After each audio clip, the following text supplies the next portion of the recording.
Amém. Os irmãos podem assentar-se.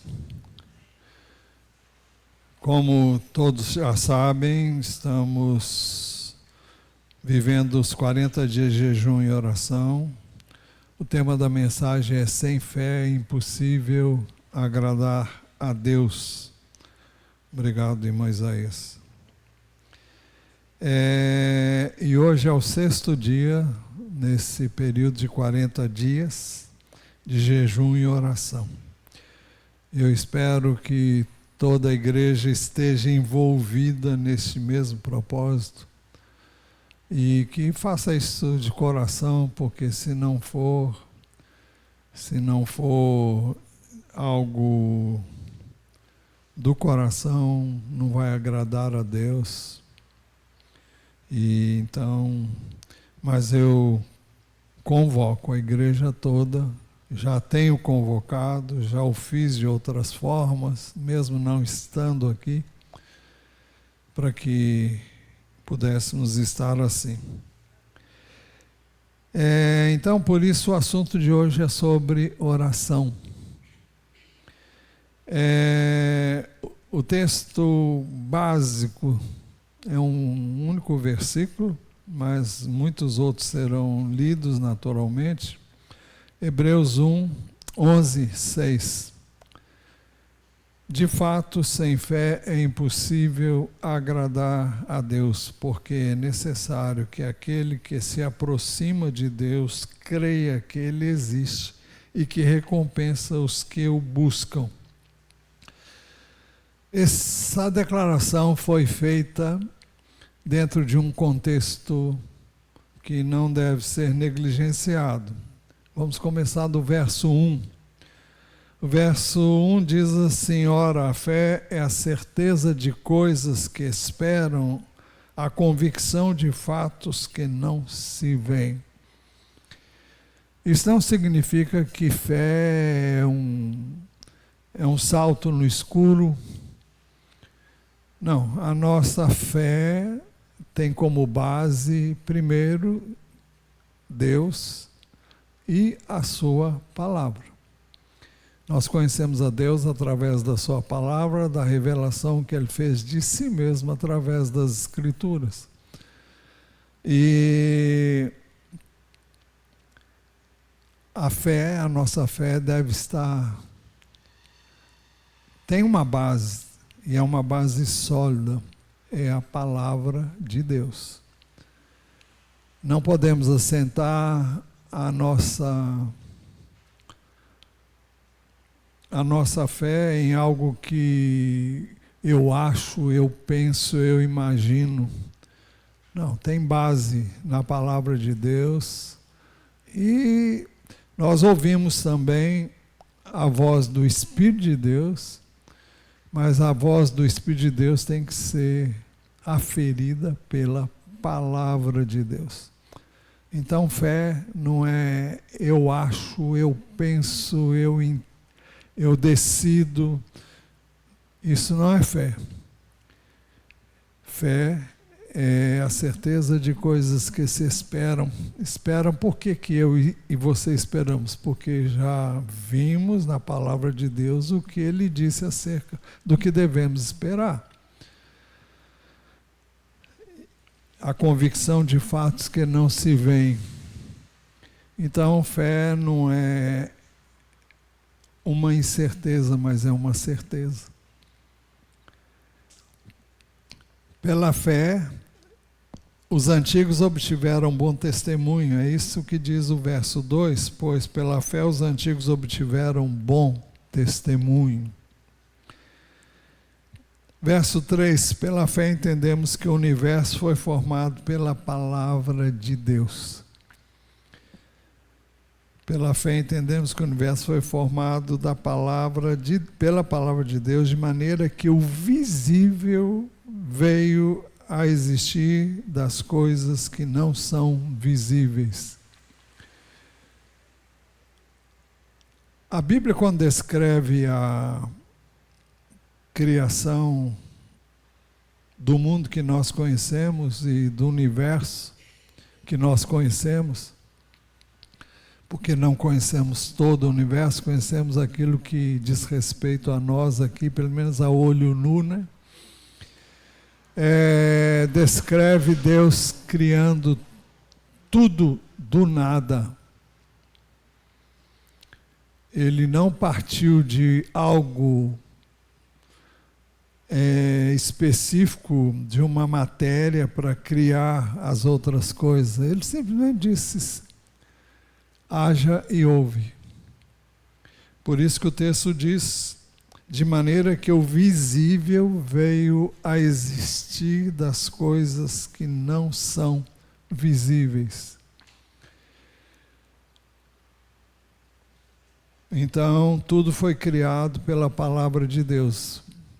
Estou me lembrando agora de João, capítulo 1, versículo 1, diz assim: no princípio era o verbo estava com Deus, e o verbo era Deus. Ele estava no princípio com Deus, todas as coisas foram feitas por meio dele, e sem ele nada do que foi feito se fez. Nele estava a vida, e a vida era a luz dos homens. 4 primeiros versos do Evangelho de João. Então, tudo foi criado pela palavra, e Jesus é a palavra. Por isso que João diz que tudo foi criado por meio dele, e sem ele nada do que foi feito se fez. E nós descobrimos também pelas escrituras de Gênesis que eles fizeram isso juntos.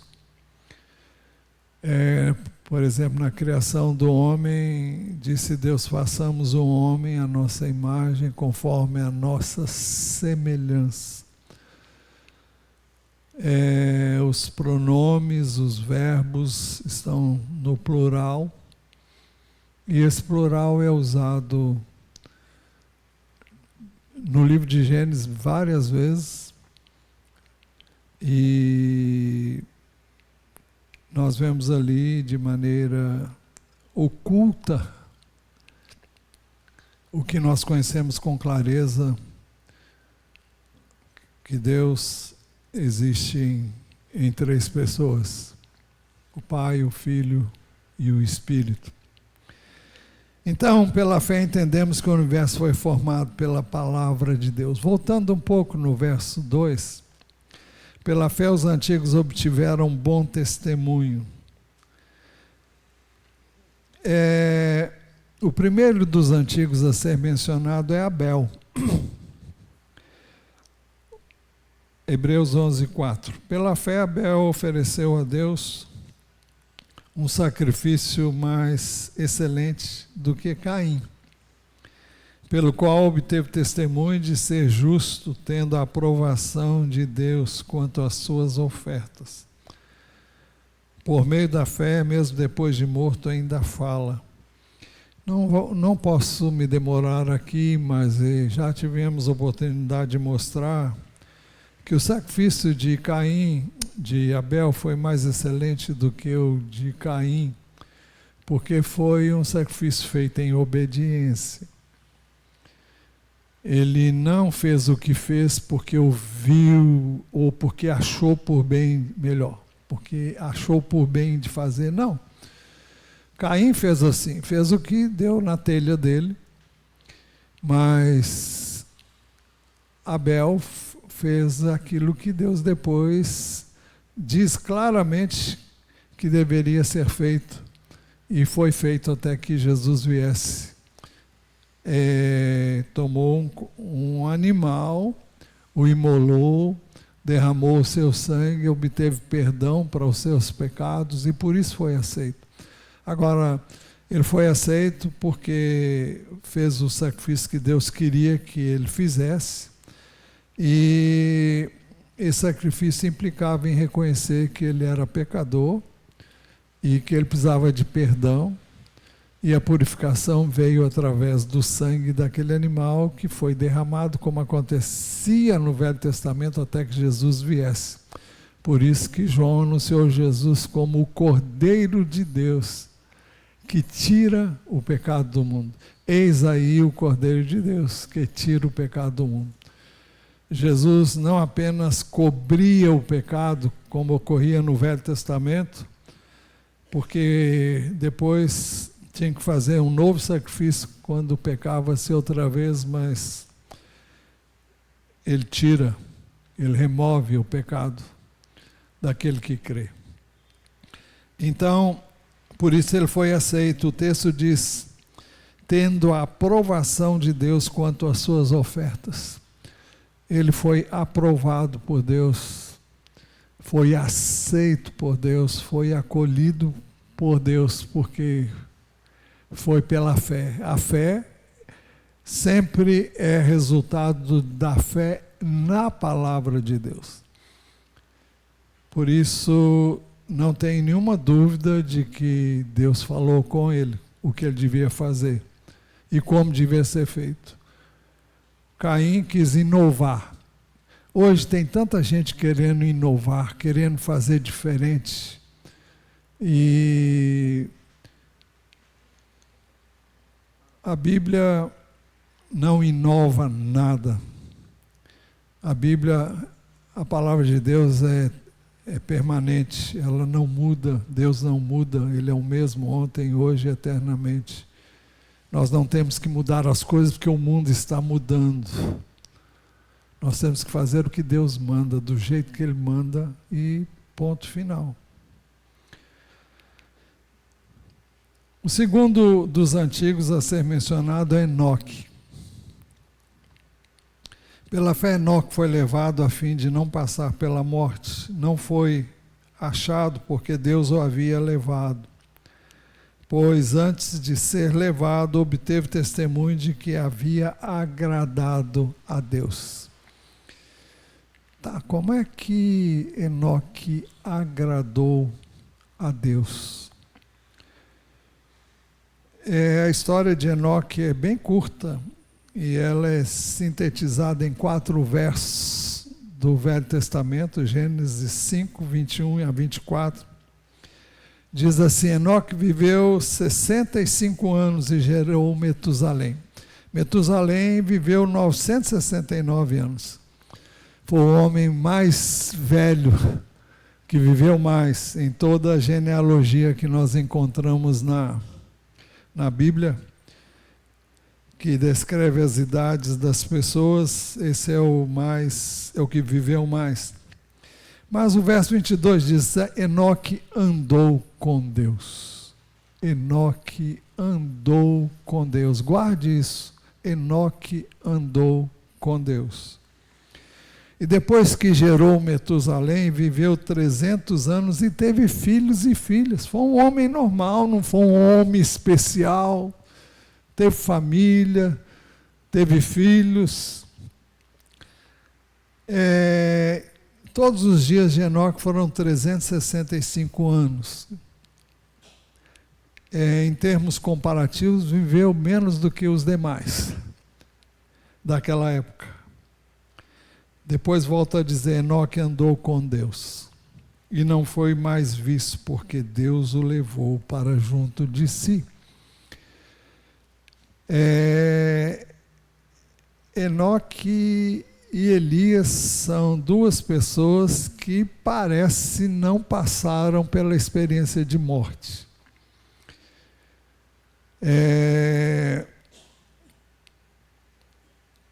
Elias foi tomado num redemoinho e subiu à presença de Deus, seu corpo não foi achado.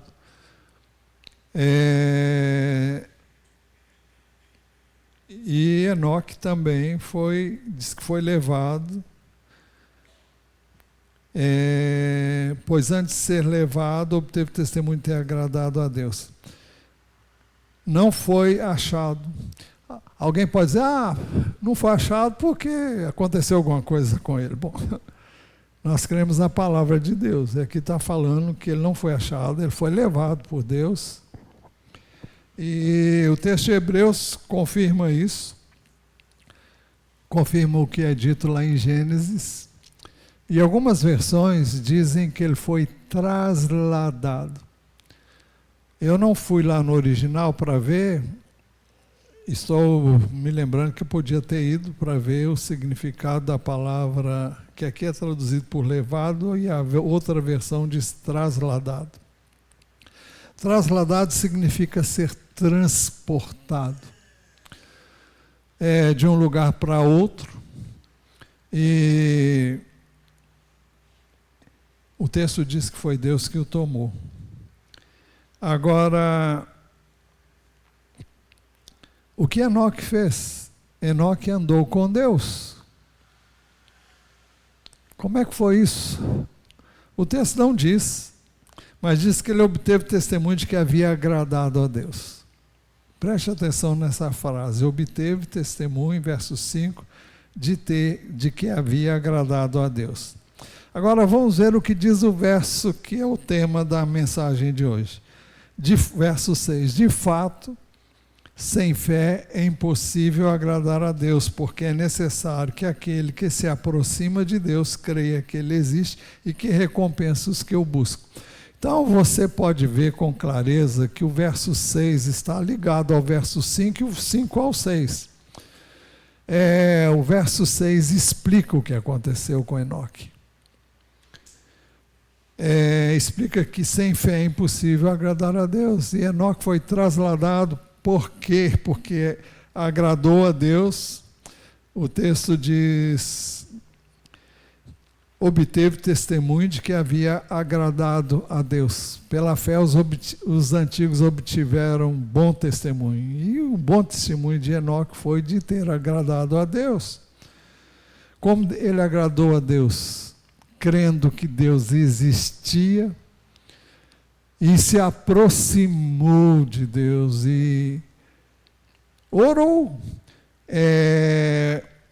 Sem fé é impossível, de fato, sem fé é impossível agradar a Deus, porque é necessário que aquele que se aproxima de Deus, e nós nos aproximamos de Deus através da oração, quando falamos com Ele, creia que Ele existe. Você não pode aproximar-se de um Deus que você não crê que Ele existe. E é preciso, então, primeiro, entender que o texto está dizendo de fato, de verdade. Sem fé é impossível agradar a Deus. Por quê? Primeiro, é necessário que aquele que se aproxima de Deus creia que Ele existe e que Ele recompensa aqueles que o buscam. Em outras palavras, você vai investir tempo para estar com Deus e vai crer que o seu tempo não foi desperdiçado. Uma das lutas que o tempo todo eu travo comigo mesmo é o tempo que eu gasto com Deus. Porque a minha natureza humana me diz que tem tanta coisa para ser feita. Nós vivemos num mundo onde as pessoas vivem agitadas, correndo de um lado para o outro, procurando fazer 1000 coisas. E o fato de pararmos para estar com Deus parece perda de tempo.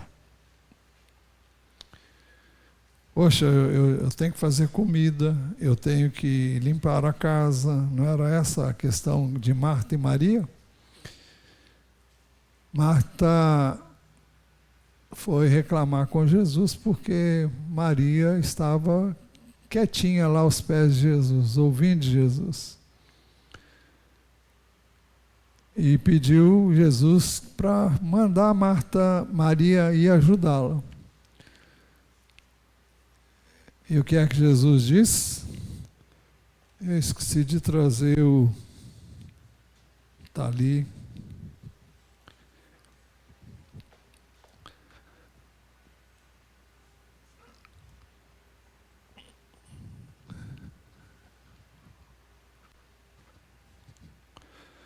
Vamos lá em...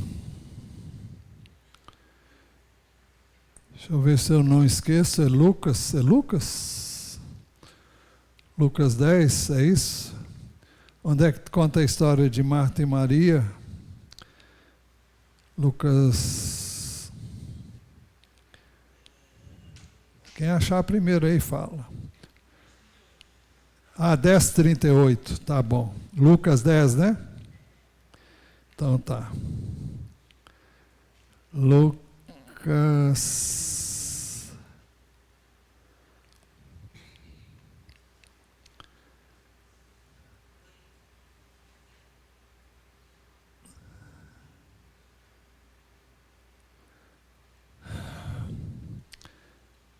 Quando eles seguiam viagem, Jesus entrou numa aldeia e certa mulher chamada Marta hospedou na sua casa. Marta tinha uma irmã chamada Maria, que assentada aos pés do Senhor ouvia o seu ensino.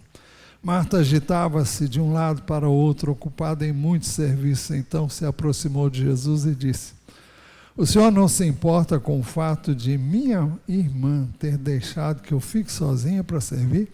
Diga-lhe que venha me ajudar. Mas o Senhor respondeu: Marta, Marta, você anda inquieta e se preocupa com muitas coisas, mas apenas uma é necessária.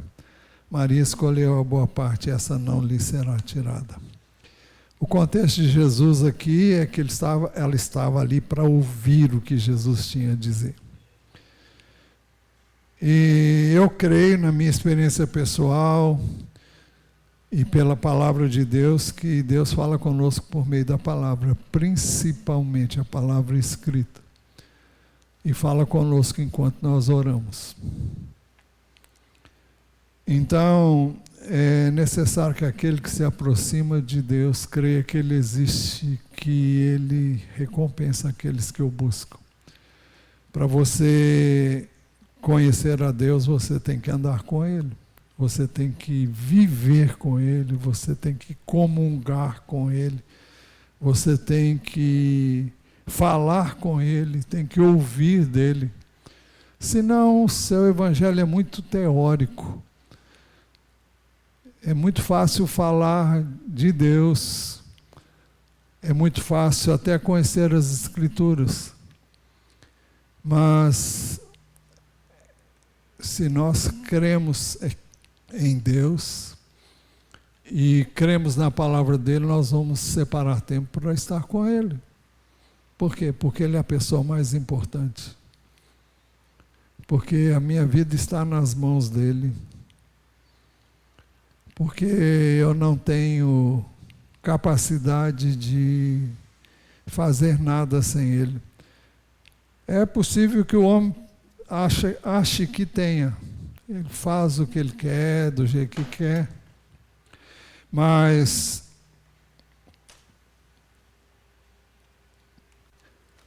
isto é o pensamento humano. Mas nós sabemos que não é bem assim. Uma coisa é você fazer na sua força, outra coisa é você fazer na dependência de Deus, é você buscá-lo, porque você sabe que não pode, você sabe que a sua suficiência não é bastante. Por isso o texto diz: de fato, sem fé é impossível agradar a Deus. Para você se aproximar de Deus, você precisa ter fé. Para orar é preciso ter fé. Fé que vale a pena. Fé que vale a pena investir tempo com Deus. Muitas vezes as reuniões de oração da igreja são muito pouco frequentadas. Isso em toda a minha história. Lá em Brasília, em Belo Horizonte, aqui. Eu sei que é muito mais gostoso você orar, você com Deus. Eu não tenho nenhuma dúvida, não. Eu prefiro também, mas nós temos responsabilidade de orar como igreja. O exemplo disso, o ensino disso está nas páginas do Novo Testamento. No livro de Atos dos Apóstolos, principalmente, onde a igreja se reunia, e a igreja estava reunida quando Pedro estava na prisão, estava orando por ele quando ele bateu na porta lá. Então Deus ouve, Deus atende, Deus age por meio da oração. É preciso que nós entendamos isso. Deus age se move através da oração. Se oramos, Deus se move. Se não oramos, Ele não se move. Você vai dizer, mas Ele não é soberano, Ele não faz o que quer. Sim, Ele faz o que quer, onde quer e como quer. Mas Ele colocou, a Bíblia diz que é um texto que marcou muito a minha vida, se não me engano é o Salmo 115, não sei se é 15, acho que é 115, 15. Os céus são os céus do Senhor, mas a terra deu a Ele aos filhos dos homens. Quando Deus criou o homem, Ele disse que ele devia multiplicar e devia dominar a terra.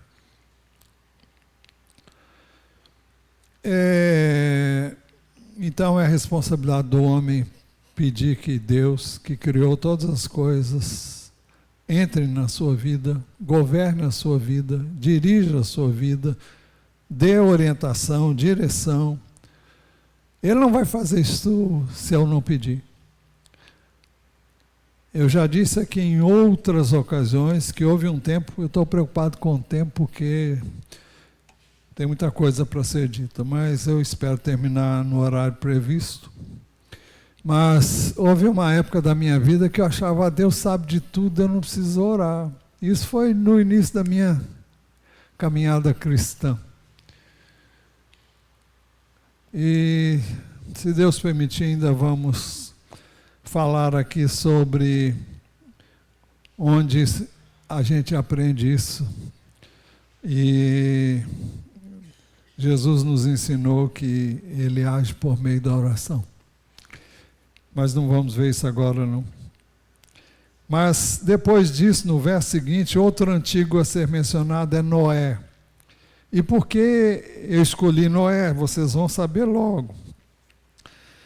Pela fé, Noé, divinamente instruído a respeito de acontecimentos que ainda não se viam, e sendo temente a Deus, construiu uma arca para a salvação de sua família. Assim ele condenou o mundo e se tornou herdeiro da justiça que vem de Deus. É preciso que a gente vá lá em Gênesis, porque Gênesis traz luz sobre o assunto. O texto diz, Gênesis 6:9, são essas as gerações de Noé. Noé era homem justo e íntegro entre os seus contemporâneos.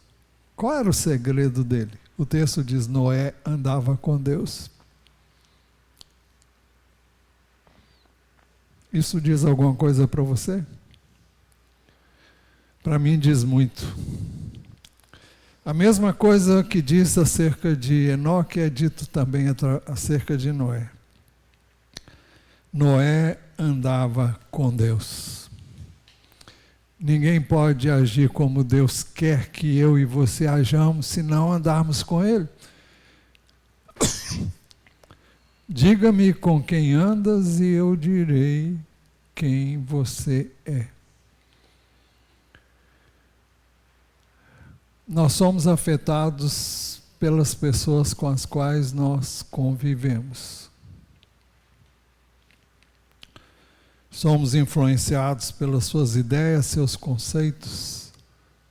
Por isso temos que ter muito cuidado com quem andamos. Depois disso vem, no verso seguinte, temos acerca de Abraão. Verso 8, pela fé Abraão, quando chamado, obedeceu. Observem, por que Abraão obedeceu? Porque ele ouviu a voz de Deus. Ouve uma palavra. A obediência é resultado de fé que você coloca na palavra de Deus. Todos aqui que são destacados, e eu não vou falar de todos, são pessoas que ouviram e obedeceram. Ouviram de Deus e obedeceram. Pela fé, Abraão, quando chamado, obedeceu a fim de ir para um lugar que devia receber como herança e partiu sem saber para onde ia.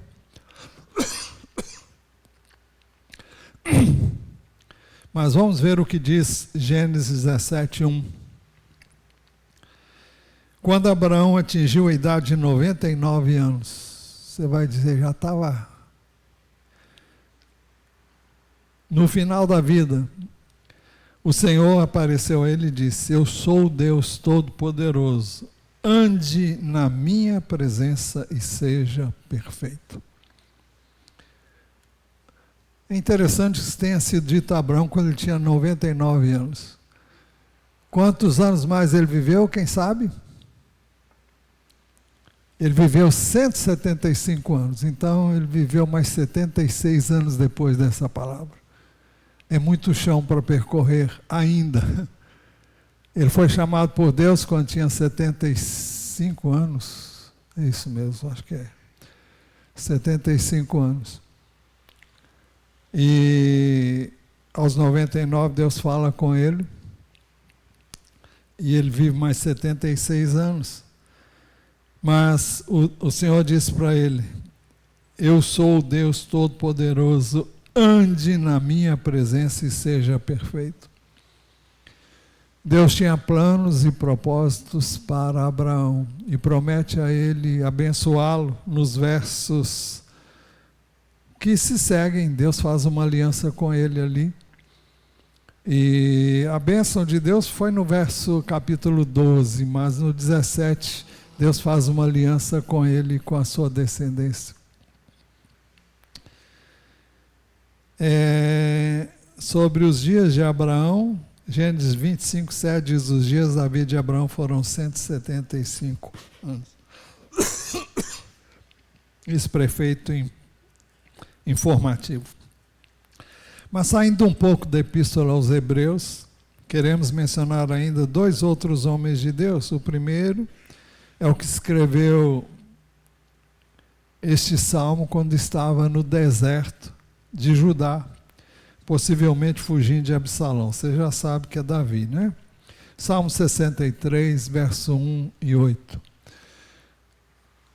Davi sempre adorou a Deus no lugar onde estava a Arca da Aliança, onde ele vinha para falar com Deus, para derramar o seu coração diante de Deus. E ele estava longe, estava sofrendo perseguição do seu próprio filho, possivelmente, não posso afirmar com certeza, mas há evidências disso, e alguns entendem que era nessa circunstância que ele estava ali no deserto de Judá. Ó Deus, Tu és o meu Deus, eu te busco ansiosamente. A minha alma tem sede de Ti. Meu corpo Te almeja como terra árida, exausta e sem água. Assim quero ver-Te no santuário, o desejo dele de estar na presença de Deus, porque Deus se manifestava ali, para contemplar a Tua força e a Tua glória, porque a Tua graça é melhor do que a vida, os meus lábios Te louvam. Assim eu Te bendirei enquanto viver. Em Teu nome levanto as mãos, como de saborosa comida assim se farta a minha alma, e com júbilo nos lábios a minha boca Te louva. No meu leito, quando de Ti me recordo e em Ti medito durante as vigílias da noite, porque Tu tens sido o meu auxílio. À sombra das Tuas asas eu canto de alegria. A minha alma pega-se a Ti, a Tua mão direita me ampara. É um homem que tinha sede de Deus. Ele tinha sede de Deus. Eu Te busco ansiosamente, a minha alma tem sede de Ti, meu corpo Te almeja. Um dos motivos de oração durante os 40 dias de jejum e oração é para que nós tenhamos anseio, desejo de estar com o noivo, que não é outro senão nosso Senhor Jesus Cristo.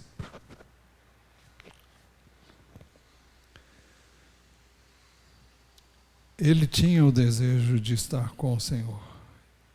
Ele tinha sede. E se você não tem, ore para que Deus dê esse desejo, traga esse desejo, traga esse anseio. Porque sem fé é impossível agradar a Deus, porque é necessário que aquele que dele se aproxima, creia que ele existe e que é galardoador, que recompensa os que o buscam. O segundo que eu quero mencionar é Daniel. Daniel no cativeiro medo-persa. Aliás, no cativeiro, quando a Babilônia caiu e a Pérsia assumiu o governo. Bom, eu não sei se vai dar tempo, não vai dar, mas os irmãos sabem que ele tinha um hábito de buscar a Deus e ele foi objeto de... O texto que eu ia ler era Daniel 6, de 1 a 10. E Daniel estava... Bom, ele subiu, foi elevado a uma posição elevada, foi objeto do ciúme daqueles que com ele governavam o império, e eles começaram a ter inveja de Daniel e tramaram um meio de derrubá-lo. E eles não encontraram nada nele que justificasse qualquer denúncia e armaram para ele, né? Levaram o rei Dario a fazer um decreto proibindo qualquer pessoa de buscar qualquer outra pessoa que não o rei durante os próximos 30 dias. E depois foram lá ver o que Daniel estava fazendo depois desse decreto. O texto diz que depois que o decreto foi assinado, ele entrou no quarto dele e, voltado para Jerusalém, ele orava, ele buscava a presença do Senhor. Deixe-me ver aqui qual é o texto que fala isso.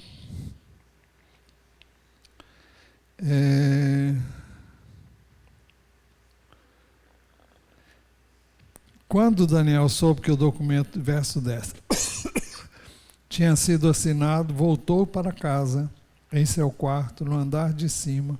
As janelas abriam para o lado de Jerusalém. 3 vezes por dia ele se punha de joelhos, orava e dava graças diante do seu Deus, como era o seu costume. E depois do decreto ter sido assinado, ele não deixou de fazê-lo. Ele se pôs de joelhos, ele orava, e os espias foram lá e viram-no fazendo isso e foram denunciá-lo junto ao rei. Bom, o resto da história você sabe, se não sabe, é só ler o resto da história. Daniel fazia o que faziam os judeus que levavam seu relacionamento com Deus a sério. Em Atos capítulo 3, versículo 1, diz que Pedro e João estavam se dirigindo ao templo para a oração das 3 horas da tarde. Os judeus piedosos buscavam a Deus às 9 horas da manhã, ao meio-dia e às 3 horas da tarde. É o que Daniel estava fazendo. Porque os homens que nós mencionamos até aqui buscavam a Deus em oração? Porque eles criam em Deus e sabiam que Ele recompensa aqueles que o buscam. Todos eles se dedicaram à oração.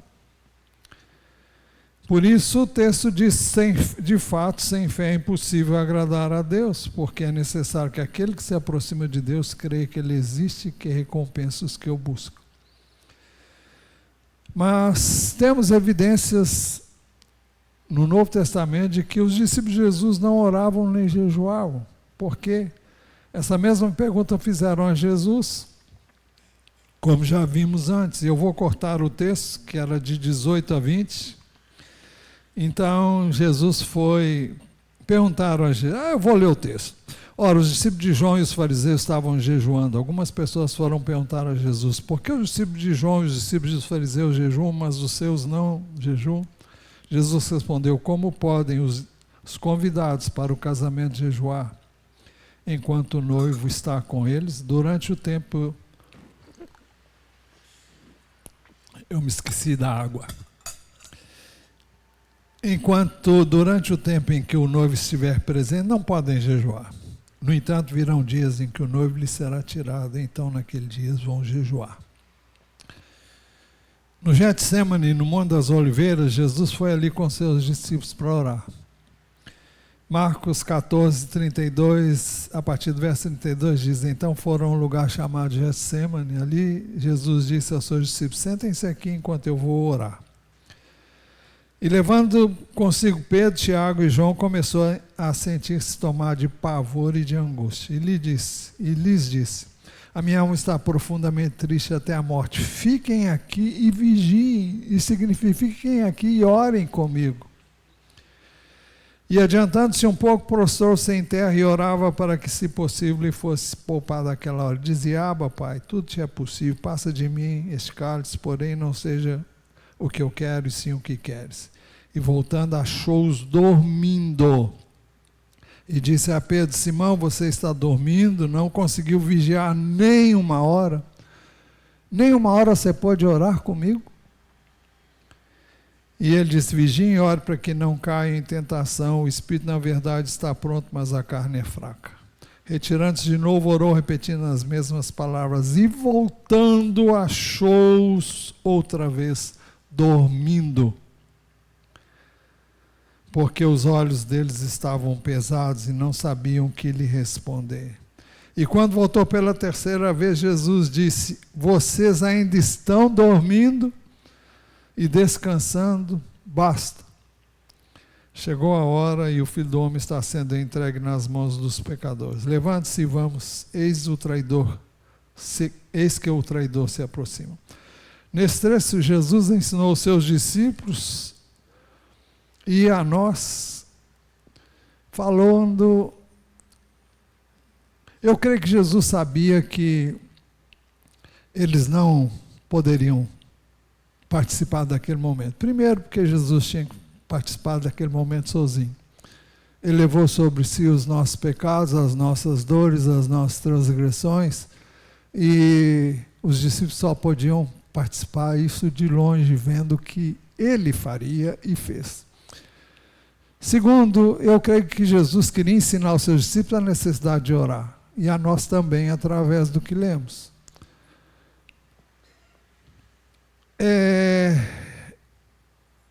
Por que Jesus disse isso? Para que entendêssemos que a carne é fraca.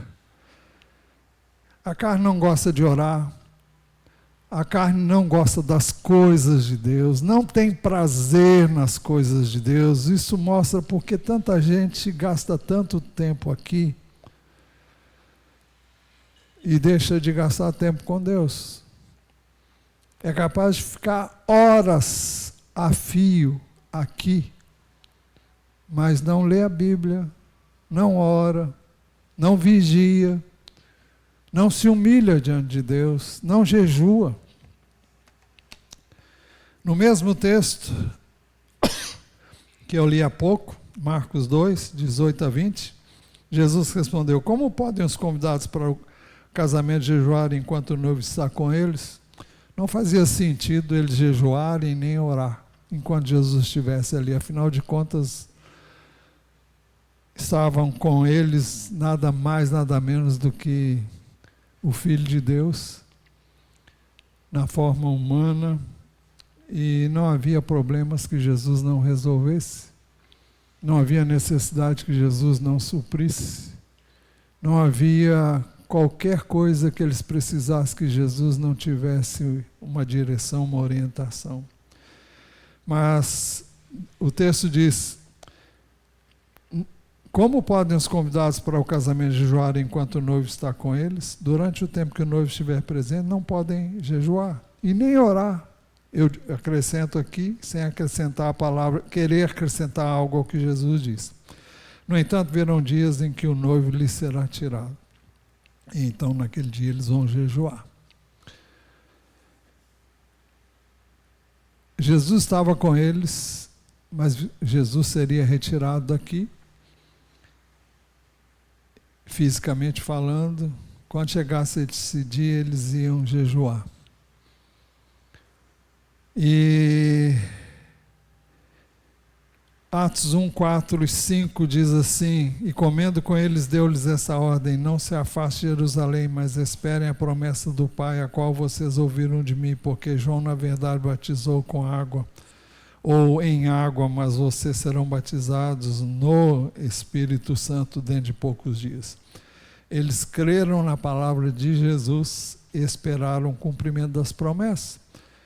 Atos 1, 12, 14, tem o nome de todo mundo aqui. Diz assim: todos estes perseveraram, verso 14, unânimes em oração com as mulheres, com Maria, mãe de Jesus, e com os irmãos dele. São todos apóstolos e discípulos de Jesus, os que são aqui mencionados.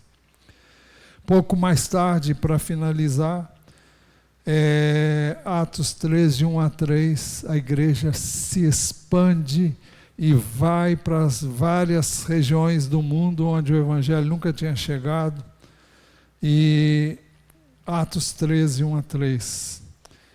O texto diz que enquanto eles estavam adorando, verso 2, o Senhor e jejuando, o Espírito Santo disse: separem-me agora Barnabé e Saulo para a obra que os tenho chamado. Então, jejuando e orando, eles estavam jejuando, continuaram a jejuar e orar, e impuseram as mãos sobre eles e os despediram para a obra. Jesus, a palavra de Jesus se cumpriu e ainda se cumpre em nós. Virá o dia em que o noivo lhe será tirado e nesse dia eles vão jejuar. É esse dia que nós estamos vivendo. Então, para fazermos isso é preciso fé. De fato, sem fé é impossível agradar a Deus, porque é necessário que aquele que se aproxima de Deus creia que Ele existe e que recompensa aqueles que o buscam. Senhor, eu te peço que a Tua palavra caia no coração dos que a ouvimos e produza o devido fim, propósito Teu. Leva-nos a orar, a buscar a Tua face, a reconhecermos a nossa total dependência de Ti, porque sem Ti nós nada podemos fazer. Ao sair daqui, leva-nos em paz, em segurança, e traze-nos outra vez aqui para estarmos juntos como igreja do Senhor Jesus. Nós oramos em nome de Jesus, amém. Eu queria que nós cantássemos um canto.